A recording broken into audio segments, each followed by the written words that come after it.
Hi folks, only 3 categories to go, and today it's Best Documentary Feature. I've saved this one till near the end for a couple of reasons. Reason number 1, this is going to be one of the toughest predictions of the night, and reason number 2, which is actually a cause of reason number 1, is because this year the category is stacked. It has been an absolutely outstanding year for documentary filmmaking. I've been lucky enough to catch all 5 of the nominees this year, and each one of them offers up something special that gives it a rightful claim to this prize. The first nominee, also my personal favorite of the bunch, is Exit Through the Gift Shop, the directorial debut of the mysterious street artist known as Banksy. It chronicles the rise to prominence of Frenchman Terry Guetta from an amateur videographer to a prolific street artist of his own, known as Mr. Brainwash. Of course, this is no straightforward documentary. It's mercurial and shape-shifting, and you never really know what it's ultimately about until you get to the end. Some even question whether it's a legitimate documentary or an elaborate ruse, but whatever the case, it remains a brilliant example of outside-the-box filmmaking. Can it win, though? Voters can be pretty serious-minded when it comes to this category, and don't often go for flippant documentaries about art or pop culture. But what makes me think that it can win despite that trend is that it's impossible to watch this film without really enjoying yourself. It's the funniest movie of the year for my money, and that certainly sets it apart from its more sedate competition. I think there's a very reasonable chance it could win. The next nominee is Gasland, a passion project from concerned environmentalist Josh Fox. In the vein of documentarians like Michael Moore, Fox sets out on a cross-country one-man mission to discover and expose the truth of his film's topic, that topic being how the natural environment and the lives of ordinary Americans are being affected by the drilling and extraction of natural gas from underground shale formations. For instance, questionable practices like hydraulic fracturing have caused huge problems in groundwater contamination, an issue most vividly illustrated when Fox interviews homeowners who are able to set their household's tap water on fire.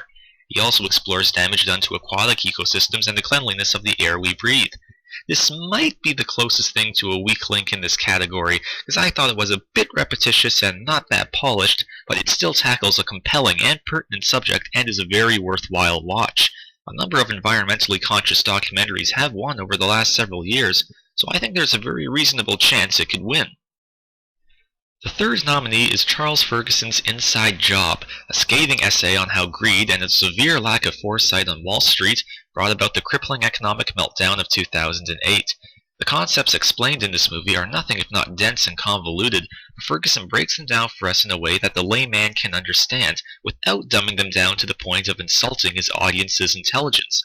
One of the real treats of this movie is watching Ferguson tenaciously take his interviewees to task, some of whom really are no match for his sharp insight and scrutiny.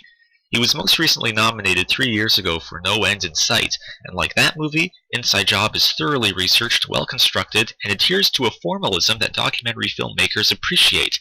I think there's a very reasonable chance it could win. The fourth nominee is the miraculous war documentary Restrepo by journalists Tim Hetherington and Sebastian Junger. There have been a number of recent documentaries that have dealt, be it directly or indirectly, with the war in Iraq, but few, if any of them, are as visceral and striking as this one.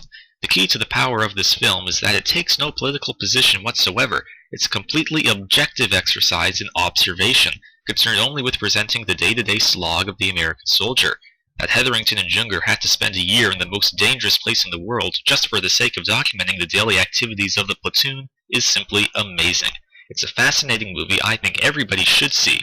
It may not have a finely tuned structure or a bold statement to make like winners in this category often do, but it's just such a terrific and commendable piece of work that I think there's a very reasonable chance it could win.